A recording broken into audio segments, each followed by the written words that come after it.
What? I said, are you ready? Yeah! Can't steal it! Woo! Wheel and deal it! The cream of the crop! Nobody does it better. I got 141 and 2/3 chance of winning. But brother, I am bad and they know I'm bad. I'm the man of the hour, the man with the power. Too sweet to be sour. Nothing's gonna be a slobber knocker. Welcome to The Grill Out. From the heart of Shillian, West Virginia, here's your host, Hollywood Jeff Petty.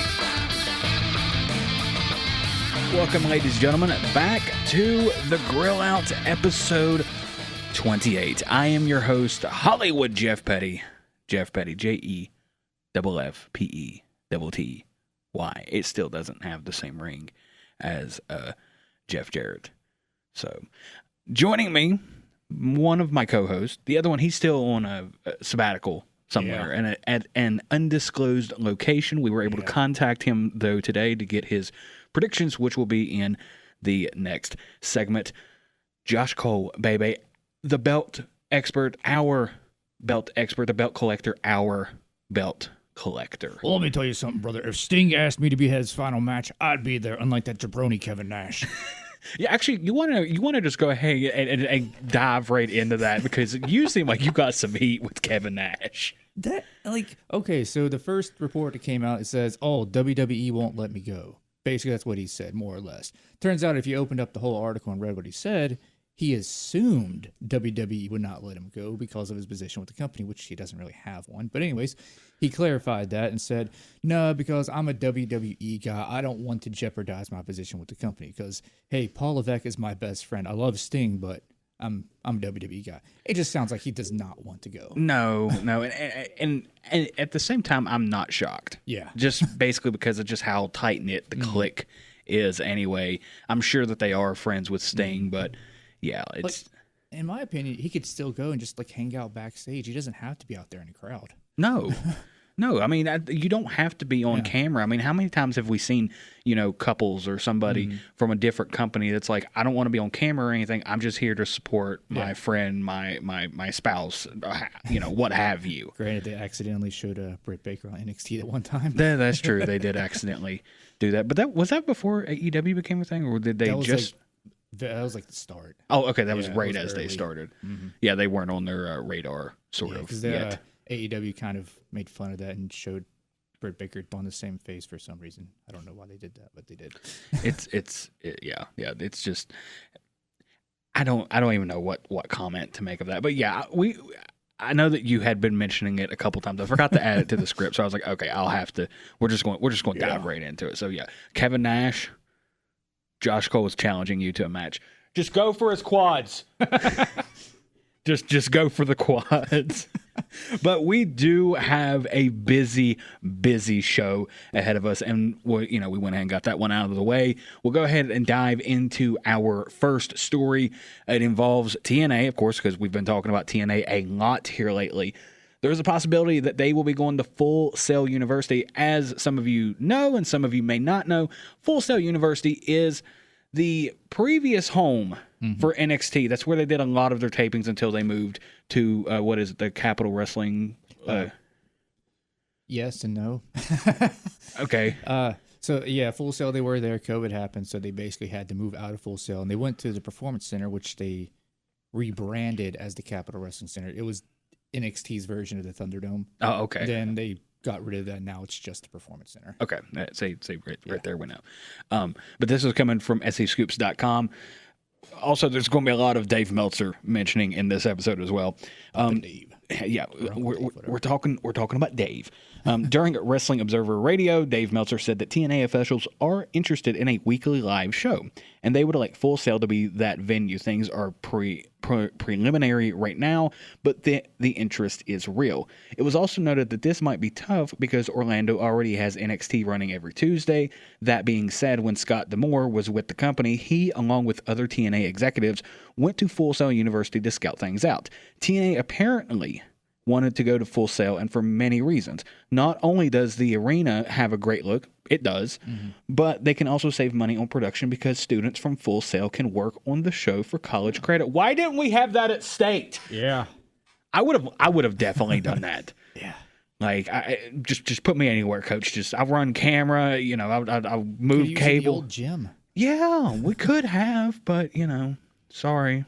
But yeah, it's not official yet that they're going to Full Sail University, but there is a lot of hints that might be where they're. You know where they should go? Where? The Impact Zone. That's the thing.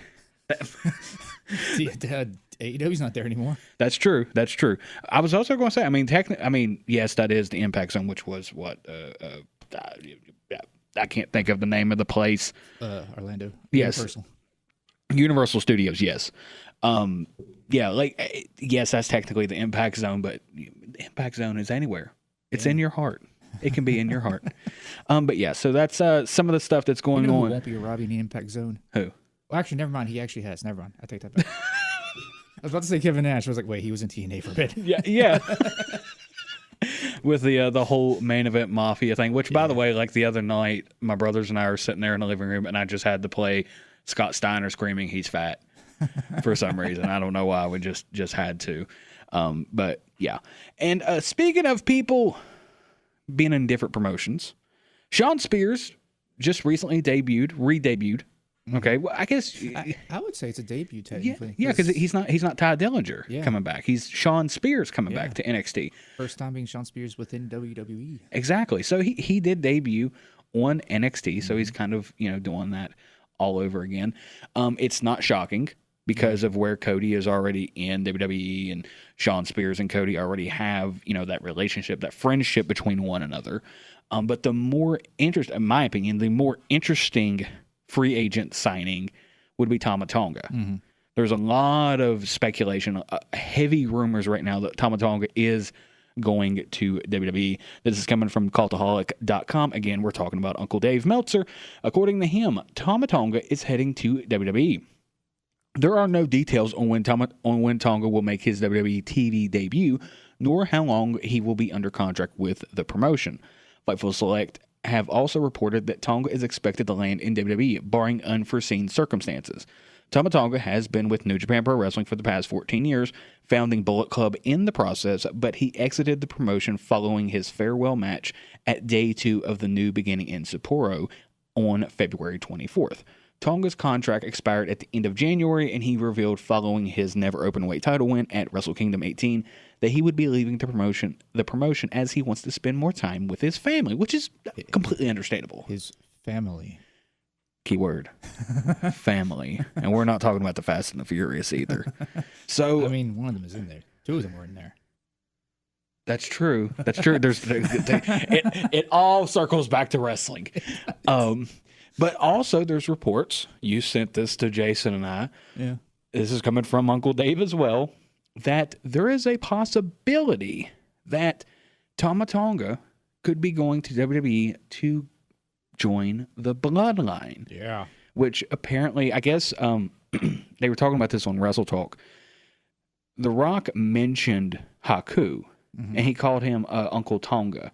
I guess he was having an interview with like Jimmy Fallon or somebody, and he referred to him as Uncle Tonga. Yeah. So they're already sort of planting those seeds right there. Yeah. And allegedly, WWE's been trying to get Tama Tonga for years. He just hasn't, I guess, out of loyalty to New Japan. Yeah. Which, you got to respect that. They also need to get Jacob Fatu. So it's funny you say that. Yeah. Apparently, so this is not even on our script. This just came out a few hours ago. In the new WWE 2K24 in the Creator Wrestler sequence, for the entrances, there is a entrance. I think it's called Samoan something. It is basically Jacob Fatu's entrance.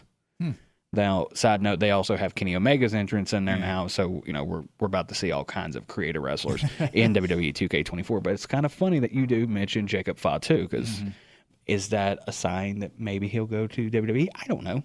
I don't see Kenny going to WWE. I think Booker T's been pushing to try and get him to WWE. That's not surprising. Yeah. It makes sense to try to get as much of the Anoa'i family as they can. Yeah. In there. So, it's just one big happy family. But apparently with Haku, from understanding Peter Maivia, he, I guess, trained Haku, and they just have a bond there and just basically consider him family that way. Is it sort of like how Rocky Johnson and Peter Maivia are, like the whole Blood Brothers thing? Something like that. Except I don't think it's quite Blood Brothers, but yeah. That's true.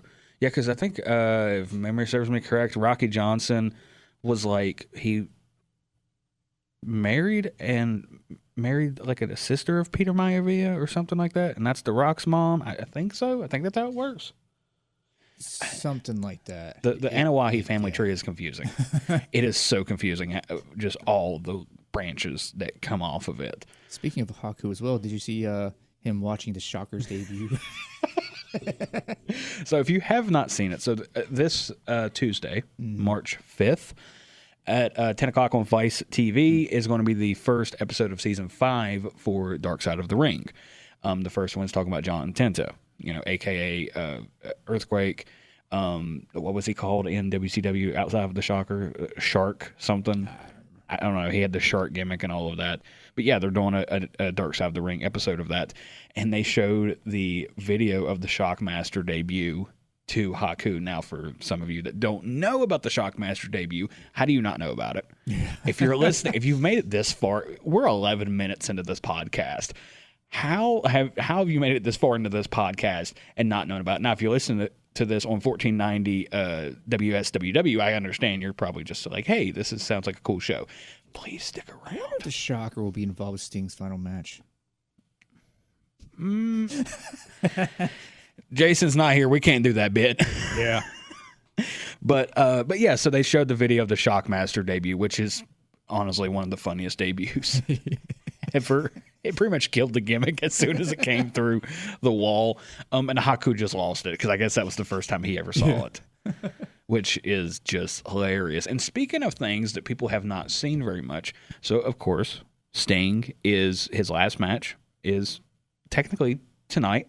Okay, because we when this goes out, it is technically tonight. If you're listening to this on Monday, I'm sorry.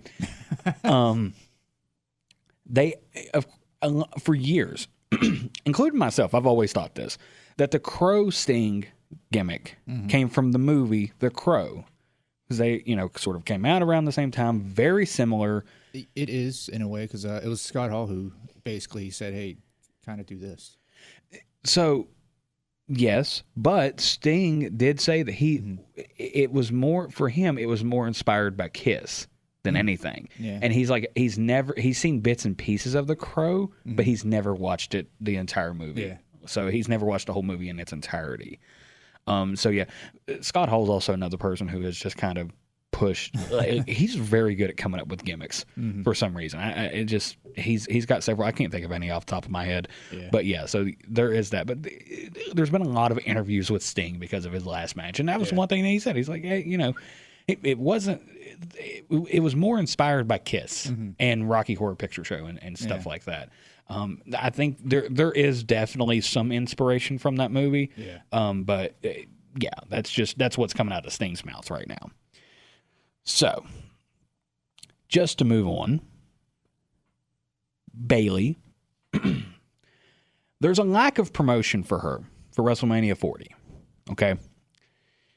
Which is a little weird, judging that she is the winner of the Women's Royal Rumble and is going to face, it's not Asuka. Io Sky. Io Sky, yep. Took me a second there. Leave me alone. I haven't had my coffee very much. I've had one cup of coffee the entire day. Yeah. Yeah, exactly. So this is coming from Sportskeeda.com. WWE superstar Bayley was recently snubbed again by the Stanford-based company ahead of WrestleMania 40. The 34-year-old created history at the 2024 Royal Rumble Premium Live event when she entered the women's match at number 3 and went the whole distance.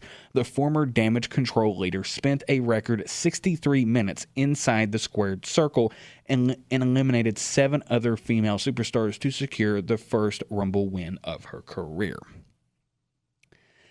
Why is the Rumble winner not in any of the promotional material? Bianca Belair's there, and nothing against Bianca Belair, even though I did choose her to win the Royal Rumble. Okay, I'm not pulling strings right now. But why is Bayley not in the promotional material? That makes zero sense to me. Like, I understand the hype for her match isn't as much as the other matches currently confirmed. But yeah, she should definitely at least be there on the poster instead of Bianca. Yeah, and she's even pointing this out on social media about her not being in any of the banners, any of the promotional material. Like, maybe they're trying to kind of do what they did with Cody and get this fan uproar behind her or whatever. Maybe, but she's now face again. That's true. And the other night on SmackDown, Dakota Kai did turn on her. Yeah. So, she's got that going for her. But yeah, I don't fully understand. Maybe I understand where you're coming from, but I don't know if that's the best idea, especially when you have what's going on with the bloodline and The Rock being there and just that type of attention that's going to be put on that versus her. And I think that, for me personally, they both should be equally, have the same attention to him because she is the Rumble winner. Like, it's not like it's just a regular, title match for the women. It's the Rumble winner is taking on the Io Sky, the women's champion. I don't get it. Yeah, I don't know. I don't understand. So anyway, speaking of The Rock, this past Friday on SmackDown, he made a counter offer to Cody for for the challenge. Cody challenged him. He said, anytime, any place. The Rock has a counter offer, and it sort of confirmed what we've been speculating for night one. Mm-hmm. So on March 1st, on the March 1st edition of SmackDown, Rock responded to the challenge. Instead of accepting it, though, he made a counter offer to his newfound rival. The Great One went on to explain that the bout has some major stakes attached to it. If Rhodes and Rollins pulls off the victory, he challenged him to a tag match between Rock and Reigns versus Rollins and Cody. Night one of WrestleMania, because night two will be headlined by Cody and Roman. If Rhodes and Rollins pulls off the victory, then Cody's title match against Reigns will be bloodline free, with none of the group's usual interference. I feel like this is going to tie into Toma Tonga. It very well could be. However, if Rock and Reigns wins, the opposite applies, as the title match would become bloodline rules, meaning the faction could do whatever it takes to stop Rhodes dethroning their tribal chief. So basically, it sounds like to me it's a lumberjack match, and instead of them, going after both competitors, they're just going to go after Cody. Yeah. if Rock and Reigns were to beat Rhodes and Rollins, which I don't see storyline wise that happening, but with the report of Tama Tonga, there is a strong possibility that could happen. Now, I don't know how I would feel about that finish. Yeah, it would be like last year. Yeah, basically. It would be like with which one was it? It was it Crown Jewel when the Usos couldn't make the flight over there, and instead of like them, what was it? They couldn't interfere in the match because they couldn't get a flight over there, but Solo Sikoa. It might have been Clash of Champions. Maybe. When he faced Drew. Because that's when Solo debuted. Yeah, okay. That's what I mean. It's very similar, though, if they were to go that route with Tama Tonga. So, I don't know. I'm not a fan of that. Yeah. I don't. It just seems like you're kicking a can down the road if you do that again. Yeah. It does feel like they're planting seeds for a Roman Rock match, though, because Roman seemed very annoyed about Rock. Yeah. Like, basically Rock taking all the spotlight, more or less. Yeah. And he had Rock actually acknowledge him. That's true. And I did mention on the podcast a couple weeks ago that was one thing that some people are a little worried about Rock being involved. Like, he has sort of taken the spotlight off of Roman. It's crazy, because despite, Roman's worked with John Cena, Brock Lesnar, he still felt like one of the big guys in that match. Compared to Rock, he looks second fiddle. Absolutely. I mean, it is The Rock. Yeah. It is Dwayne Johnson, one of the most recognizable, if not the most recognizable action star in the world. Mm-hmm. It's just, I am afraid that it is taking more spotlight off of Roman in his historical title run right now. I do like a fan page's theory of what could happen. That's Roman kind of going mad because of this, which will eventually lead to the showdown between them. Touche. Yeah. That's what I was getting ready to add something similar to that. with I was about to put something similar to that with that I cannot think right now. With that, it like it's almost like it's by design. Mm-hmm. So, but last little thing I've got to add to this before we go ahead and close this out.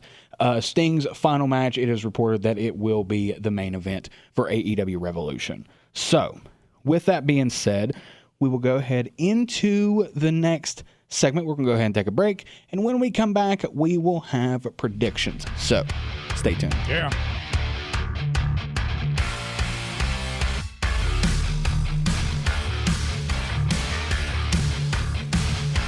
It's time for more of the Grill Out. Here's Hollywood Jeff Petty. Welcome back, ladies and gentlemen, to the Grill Out segment 2. I'm your host, Hollywood Jeff Petty, and I'm joined by none other than our belt expert, the belt collector, our belt collector, Josh Cole. Bye. I'm getting my championship back. I'm not going to do what I did last time. I'm not going to do what I did with Elimination Chamber. I was playing it safe. Okay. It was a super predictable show. It really was. Like, it's not a bad thing. But. No, not a bad thing, but it's just I went with what I thought, and that's obviously right. you went with what you thought as well, and I guess great minds think alike. And Jason was just throwing whatever he could at the wall. We did have a few that were similar, but there was like maybe one or two matches that we did not have. I'm not sure. I think we got the entire main card right. The bonus we did not get right. Yes. But there was one thing on the main card that Jason did not get. He guessed the tag match differently. Yeah. Which he came close. Yeah. Yeah, he came close with that. And oddly enough, he came close with the bonus. So that he came closer than us. Yeah, like that would have changed everything if that would have happened. So, anyway, AEW Revolution is tonight. Yeah. Just like what we said in the previous segment. Sting's final match it's being reported that it's going to be main eventing the show. Now, real quick before we get into this, I have to ask, as a Sting fan, because you've mentioned this on the podcast and we've asked you before, I'm just going to ask you again, how are your feelings going into this? That it's going to be Sting's last hurrah? I feel like there could have been more promotion for it. True. I feel like it hasn't really felt like his final match until maybe this past week or so. True. Yeah. Very, very true. So, with that being said, what are your thoughts on Sting's run in AEW? I think it's been pretty good. It would have been cool to see like a singles match or something, maybe just one. Mm-hmm. But I think it's been good. It's been handled very well.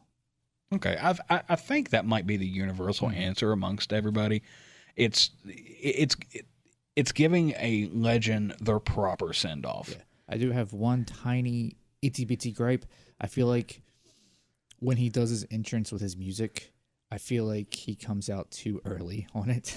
True. I feel like he should wait till the when it starts actually getting into the song itself. Like, let the intro play and then come out. True. He seems to come out like just a few seconds after the intro starts playing. But I think he did it perfectly when he did his debut. Yeah, I remember the debut. It was very well done. Yeah. The whole winter is coming and all of that. He kind of had that same issue in WWE. He would come out too soon. Yeah. Now I did actually. We'll hop right into predictions here in a second. I did because, like I was telling you off the air, a lot of people on Twitter have been sharing like old matches of Sting and like their thoughts on Sting, and I've seen the old Sprite commercial brought up several times, and like I saw I don't know why I've never saw this before because of just how big of a Metallica fan I am.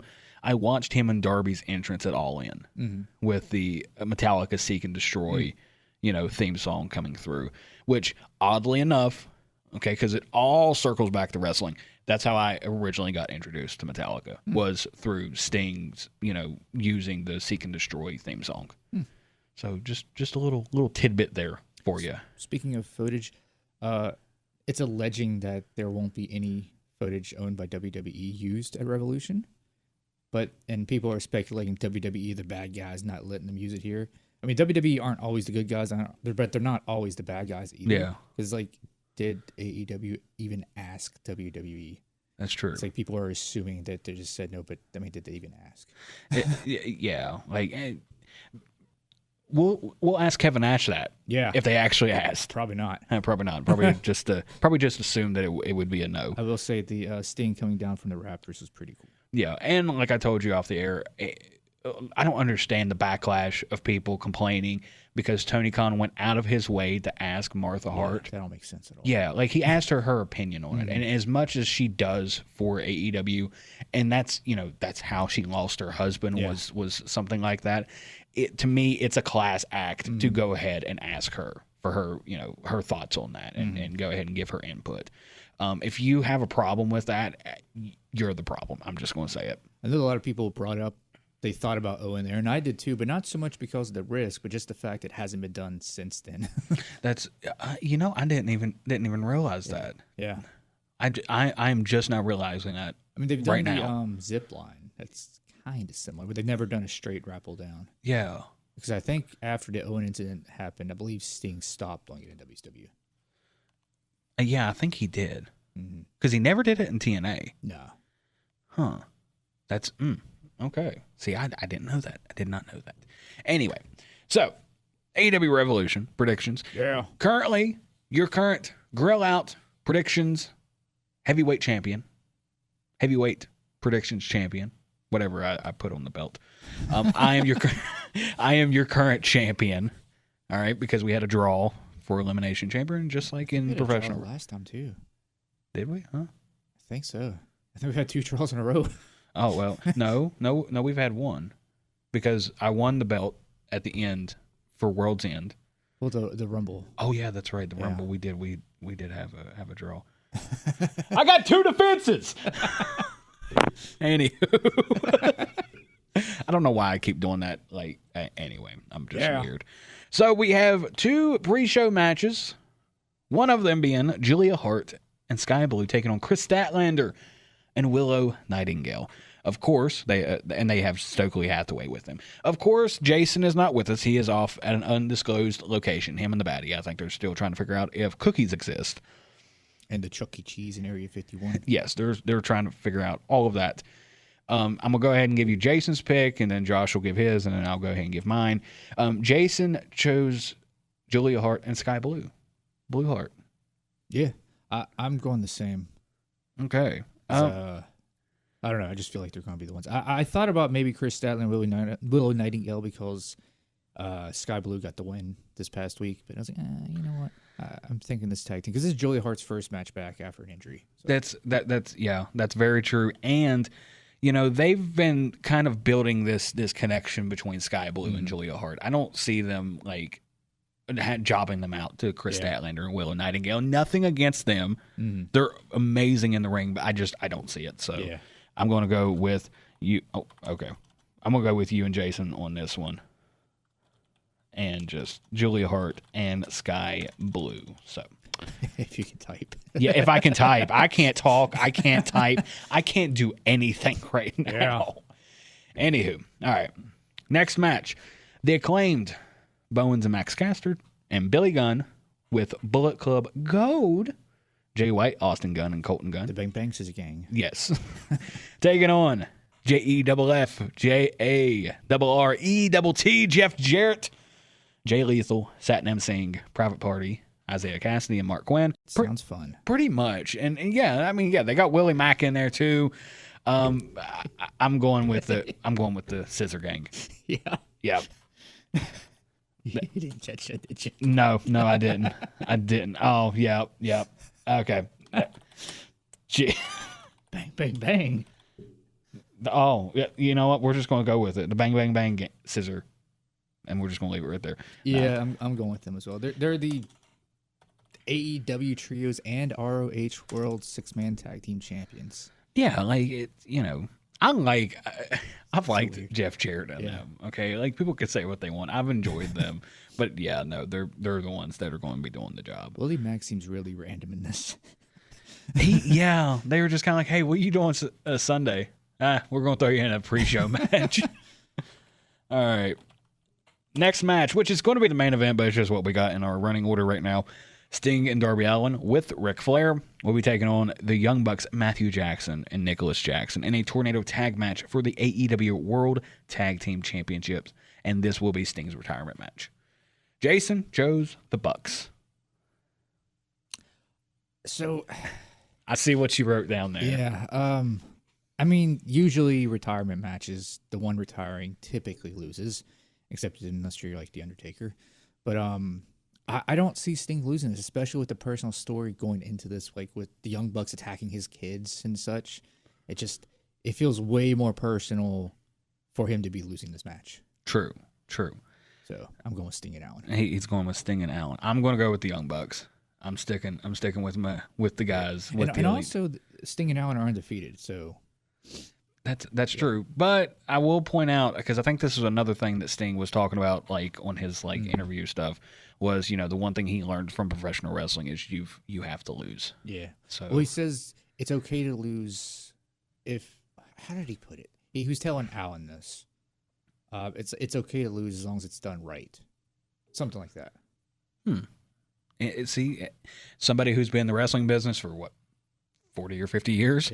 Yeah, they would definitely know that. Okay, so moving on, Orange Cassidy, the current AEW International Champion, will be taking on Roderick Strong, and he'll have Matt Taven and Mike Bennett in his corner.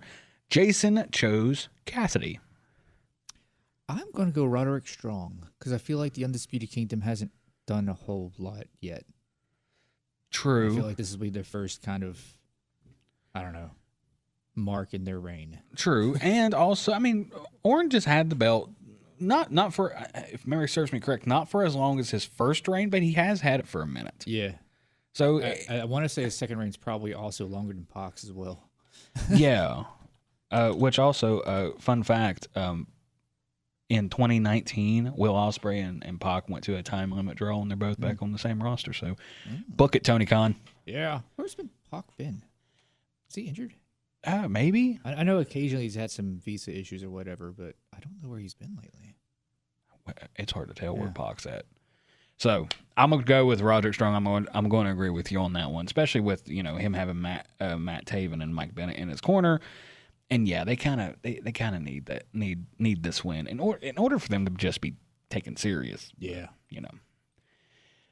Next match, 3-way match for the AEW World Championship. Samoa Joe will be taking on Hangman Adam Page and Swerve Strickland with Prince Nana.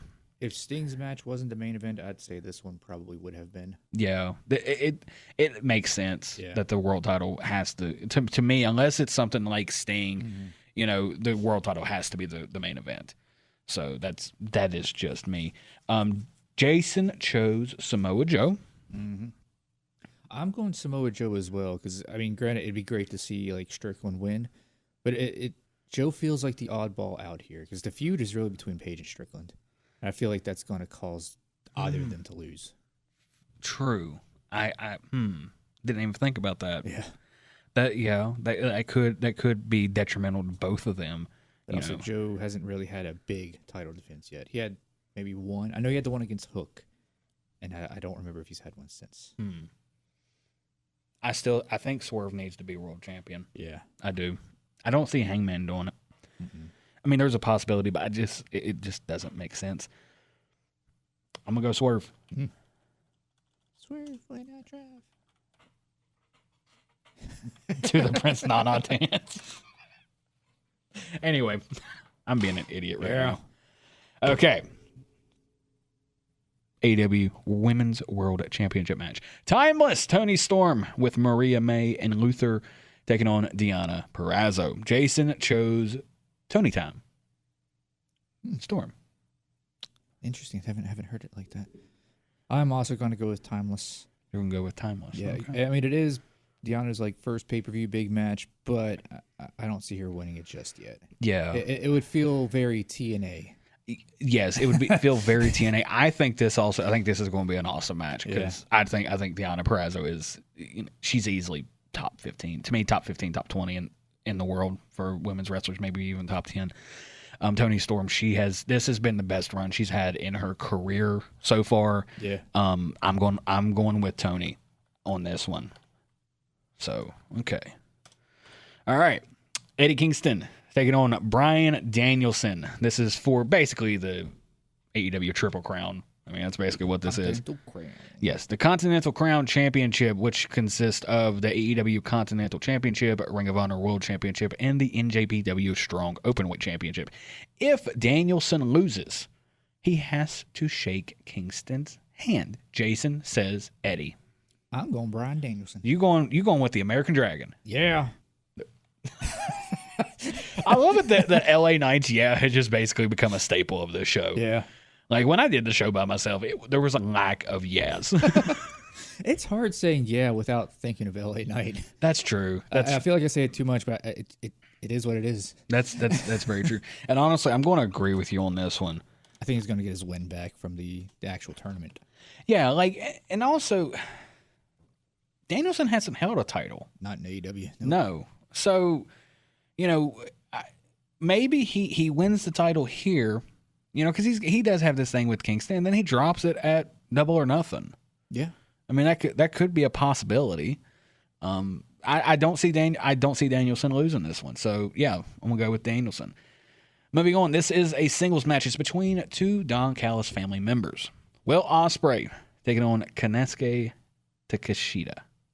Konosuke Takeshita. Konosuke Takeshita. I can't speak. I cannot speak I to. got hung up on his name. I finally got it. I can't speak. I can't type. How am I supposed to host a podcast? Yeah. So Jason goes Ospreay. I'm going Ospreay as well. It's his first official match with AEW. Oh, as an AEW roster member. True.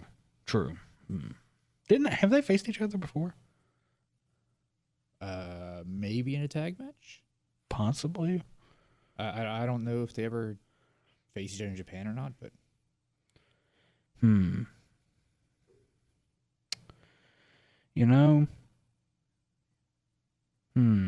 mean, granted, I could see some Don Callis family buffoonery happening. Yeah, I can see that. I can see this going either way. Yeah, I understand it's Will Ospreay's first match as an official AEW roster member. I'm going Takeshita. Because I just feel like there is going to be some tomfoolery, and maybe it is Don Callis coming out and choosing Takeshita over Ospreay. Yeah, I could see it. And maybe just turning Ospreay face then, and possibly. So, everybody's favorite father, Christian Cage, with Killswitch Mother Wayne and the Prodigy Nick Wayne, taking on Daniel Garcia for the AEW TNT Championship. Jason went with Christian. I'm going with Christian Cage as well, but it was the what was it? He told some address, and it turned out to be the graveyard of so and so's like dad or whatever. I think it was Daniel Garcia. Something like that. Yeah, like he gave him an address. I didn't get a chance to watch it live. I didn't either. Yeah, and I get on Twitter. I'm at work because I work an evening shift job also, and I see SRS on there, and he goes, I looked it up. This is where it was, and it's a graveyard. And I'm like, and he said on there, he said, this is the address that Christian just gave him. I'm like, no, he didn't. No, he did not. He's a menace. He is. Turtleneck Christian is like the most heelish he has ever been in his entire career. Yeah. Like, people could say what they want. I like Christian in this match. I like Daniel Garcia. Mm-hmm. I don't see him winning against Christian. Christian's had a death grip on the TNT title for a while. This is more than likely the way I see it going is Double or Nothing. It's Christian and Adam Copeland for the title. Fair.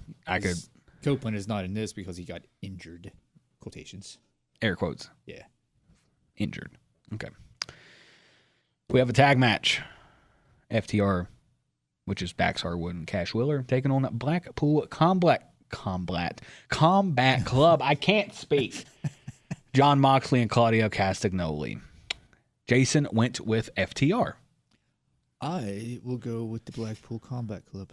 You're going with the BCC? Yeah. Okay. I don't really have much reason, just be different. Yeah, I haven't seen a whole lot of this feud on TV, so I haven't either. And I'm not going to say, but I think there has been there's some legal issues getting ready to come towards. So that may play into it. possibly. Go look. If you don't know about it, go look it up. I don't really want to talk about it too much here, for a variety of reasons. I'm going to go with BCC simply because of that. Nothing storyline wise. So the Blackpool Combat Club. And what was supposed to be the Meat Madness match, and it's not happening. So they're going to have a all-star scramble. The winner will receive a future AEW World Championship match. It will be Chris Jericho taking on Wardlow, taking on Powerhouse Hobbs, Lance Archer, Hook, Brian Cage, Magnus, and Dante Martin. Keith Lee, and he had some kind of issue, and apparently Miro's like, wait, no. You haven't even contacted me or something like that. Which, okay, so the tweet, he said something. He's like, well, I'm sorry that he doesn't know, like, it's, doesn't know that I was injured. And then shortly after that, he goes, I love Sting. Go buy the pay-per-view. It's like, I guess Danielson called him. Had to. Danielson, the social media police. I mean, listen, I'm not challenging him. No. He will kick me into oblivion. Yeah. And then go pet some puppies. Like it's nothing. And eat some veggies. Yeah, go eat some veggies. He is vegan. Yeah. Very much vegan. Like there was also like side note, like it was on the original NXT and they were supposed to do like a hot dog eating contest. And obviously he can't do he's vegan, he's not going to do that. And instead of him eating hot dogs, they had him chug pop soda for some people. And he's like, I hadn't drank soda in years up to that point. And I guess it just destroyed him. Mm. Like I could imagine, like you've eaten clean for years and then you just get a carbonated beverage just shoved down your gullet. Like, and not just like a little 16-ounce can. Like you're getting like the big gulp going down there. So, Jason went with Wardlow on this. I'm going Wardlow too, just because he seems to have the most momentum going into this, even when it was still the big meat match. That's true. He was he did seem like the one that that was going to walk away with this, but in the words of Lee Corso, not so fast. Bang bang, bang bang. I'm going with Hobbs. Ooh, all right. We'll go with Hobbs on that one. And Hobbs is a Don Callis family member. Yes, he is.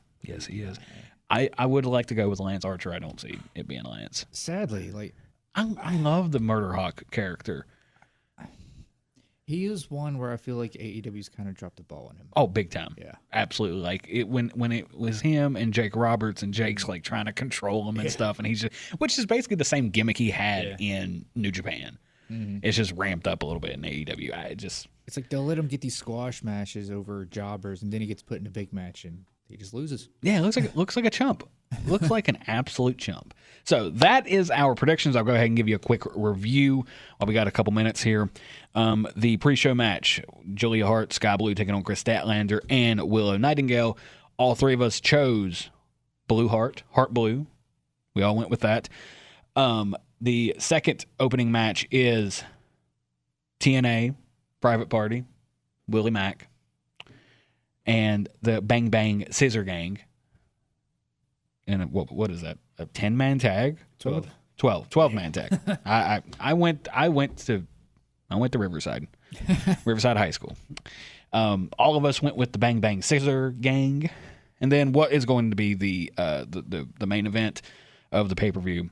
We have Sting and Darby Allin with Ric Flair taking on the Bucks for the AEW World Tag Team Championships. Josh went with Sting and Darby Allin, while Jason and I went with the Young Bucks. Then we have the AEW International Championship match between Orange Cassidy and Roderick Strong. Josh and I both went with Roderick, while Jason went with Orange. Three-way match for the AEW World Championship. Josh and Jason both went with Samoa Joe, where I went with Swerve Strickland because he's a top 10 talent in the world. I stand by that statement. Yeah. Then we have Eddie Kingston and Bryan Danielson singles match for the Continental Crown Championship, which is basically AEW's Triple Crown. Josh and I both went with Danielson, while Jason went with Eddie. If Danielson loses, he has to shake Kingston's hand. You skipped one. Did I? Oh, I did. I'll go right back. AEW Women's World Championship match. Timeless. Tony Storm taking on Deonna Purrazzo. All three of us went with Tony Timeless. Then we have Will Ospreay taking on Konosuke Takeshita. I can't speak today. Yeah. Josh and Jason both went with Ospreay. I went with Takeshita. Then we have everybody's favorite father, Christian Cage, taking on Daniel Garcia for the AEW TNT Championship. All three of us went with Christian. Yeah. There's no doubt. We are there with it. Mm-hmm. Then we have a tag team match between FTR and Blackpool Combat Club. Josh and I both went with BCC, the Blackpool Combat Club, where Jason went with FTR.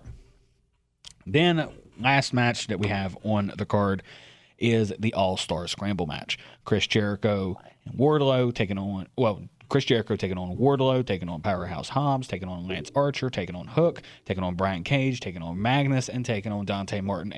The winner will receive a future AEW World Championship match. Josh and Jason both went with Wardlow. I went with Powerhouse Hobbs. And that is our predictions for AEW Revolution tonight. There is definitely going to be a winner and loser. Maybe a tie, but I don't see that one happening this time. No. I purposefully chose some different ones because I feel confident in them. Yeah. Swerve Strickland is a top 10 talent in the world, and you cannot change my mind. All right. I will if he wins, I will be coming in here next week with the title doing the Nana dance. It's happening. Yeah. So that's going to end this segment for us, ladies and gentlemen. Up next on This Day in Wrestling History and the main event. Stay tuned.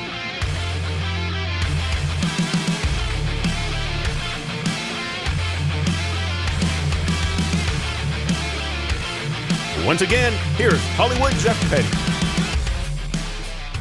Welcome, ladies and gentlemen, back to the Grill Out, the final segment. My name is Hollywood Jeff Petty. I am your host, and I am joined by my co-host, one of my illustrious co-hosts, Josh Cole. Bye-bye, the belt collector, our belt collector, a.k.a. the belt expert. Not the baddie.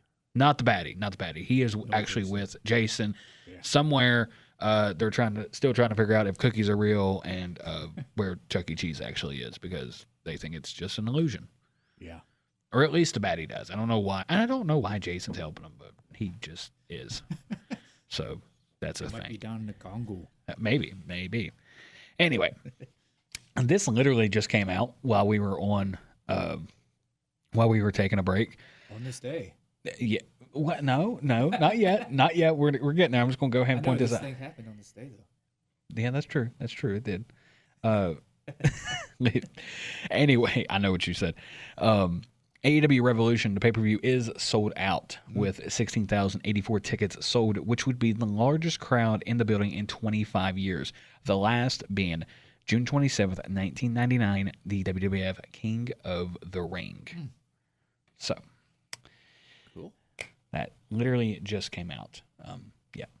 And speaking of on this day, here we go. On this day in wrestling history.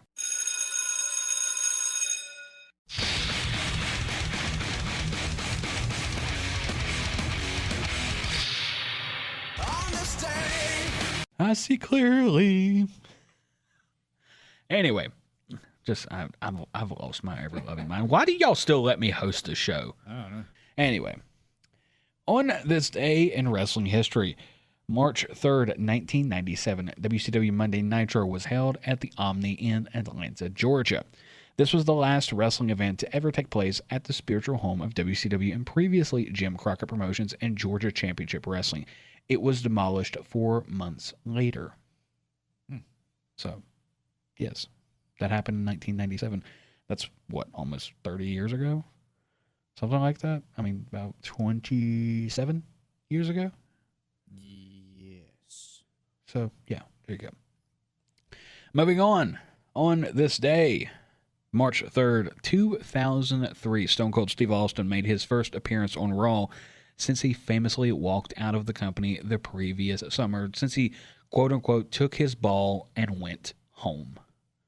So, and technically this wouldn't be 2003 now that I'm thinking about it. It would be 2002, wouldn't it? Because 2003... No, wait a minute. Nope. Got my days mixed up. Yeah. This would be a few weeks, actually, before WrestleMania 19. Yeah. Yeah, so I got never mind. I got my days mixed up.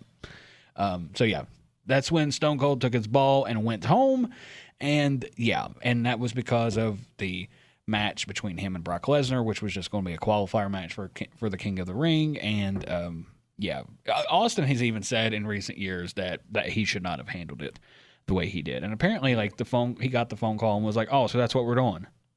They're like, "Yeah," and he's like, "Yeah, I'm not coming." And that was pretty much how that one went. So, just to bring it a little more recent, March 3rd, 2021, a stacked go-home edition of AEW Dynamite before Revolution opened with Shaquille O'Neal and Jade Cargill beating Cody Rhodes and Red Velvet. The show also included Tully Blanchard competing in a six-man tag match and the AEW debut of Paul White. Well, it's not a big show. I'm not the big show. No more BS. Yep, no more Big Show. So, that was on this day in wrestling history. Just to wrap everything up and give it a nice little bow, there is actually quite a bit going on this week. There's actually quite a bit going on in the upcoming weeks. Hello, everybody. A little bit of a side note here. I was in the middle of producing this and putting everything together for the podcast, and then it was announced that AEW will be returning to Charleston, West Virginia on April 10th. Yeah, this news just came out this morning as I was putting everything together. It looks like, yes, it will be April 10th. It'll be Dynamite and Rampage, as per usual, what they normally do. The pre-sale will be this Wednesday, March 6th at 10 a.m., and then the tickets will go on sale this Friday, March 8th at 10 a.m. So just as a heads up to everybody out there who is wanting to go see AEW Dynamite, it will be April 10th at the Charleston Coliseum, and tickets will go on sale this Wednesday, the pre-sale, and then the full sale will be this Friday, March 8th, both of those at 10 o'clock. So let's go back to the program. For wrestling, not just on the national level, but also on the local level. Television-wise, it's going to be your regular scheduled programming. Monday night will be Raw, Tuesday will be NXT, Wednesday will be Dynamite, Thursday will be Ring of Honor and TNA. NWA is also on Tuesday. What is it? NWA also. Oh, yeah, we always forget about NWA. Yeah. NWA is also going to be on Tuesday. Friday will be SmackDown and Rampage. Technically, NXT level up, too. That's true, yeah. If anyone watches it. If you do, you can email us, thegrillout95@gmail.com. Let us know what you think about that, because we obviously don't watch it. Yeah. And then Saturday, of course, will be Collision. Now, this upcoming week, also March 7th, will be the start of the New Japan Cup, and that will go until March 20th. Locally, here in the Charleston area, Pro Wrestling Conquest, Scorched Earth, that'll be taking place from the Quantum Sports Complex. The meet and greet will be at 6:30 and bell time will be at 7:30, and that will be this Friday, March 8th. That's in Canal City, right? Yes, that is in Canal City. If you are in the local area, yes, it is in Canal City behind the Kroger's. It's a nice little venue. I've went to a couple of shows back there. Full disclosure, if you do plan on going to the show, make sure you get there a little early because parking is terrible. It is not the best back there. And as somebody who's like, one of the things I need to know is, where am I parking? Yeah, you don't want to be like how I was trying to find a parking space, and then I got to park over by the old Canal Mall, and then make my way over to the. It's not a fun thing to do. So yeah, that'll be this Friday locally for all of you wrestling fans. Of course, AEW Revolution is tonight. That'll be it'll start at 7. The pre-show starts at 7. Main show starts at 8 o'clock.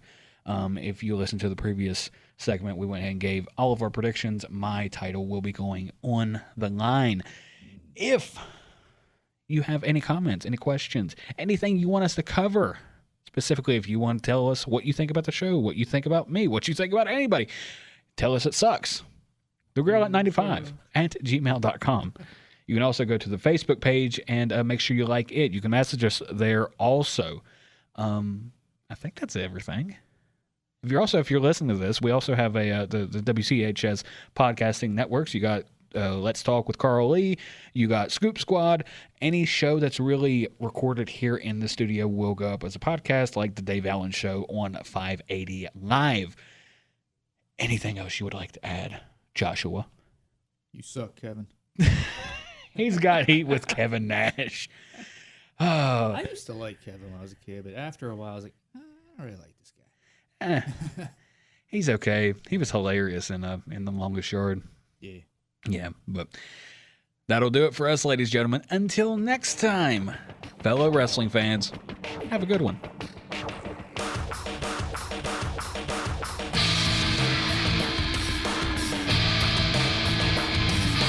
Goodbye, and good night, bad.